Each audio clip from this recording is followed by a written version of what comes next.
watching. I'm going to show you guys to take your PS3 and make it go from HDMI to RCA or vice versa. I'm not sure, but I believe that they're all set up for HDMI in the beginning.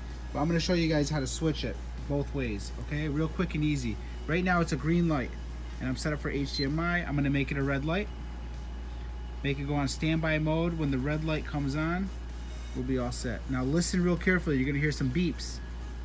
Push it, hold it. You heard one little beep. The light is red. It's going to beep once more. Let go. All right. I'm going to plug in my RCA cord in the back, which I've already got hooked up. There it goes. Take out the HDMI. Switch my input to, I think it's video or component or one or the other. There it goes, video. That's how easy that is, all right? 30-second video. And if you want to go back to HDMI, your cord plugged in the HDMI.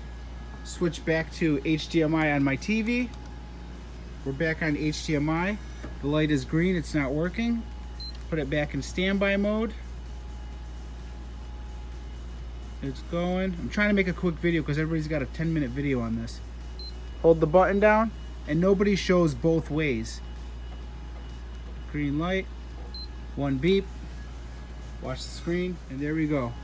It's just, I just showed you guys how to go from HDMI back to RCA or RCA back to HDMI, all as quick as I could. So give me a thumbs up. That's all I asked for. I got straight to the point for you guys. Thanks for watching. Give me a thumbs up.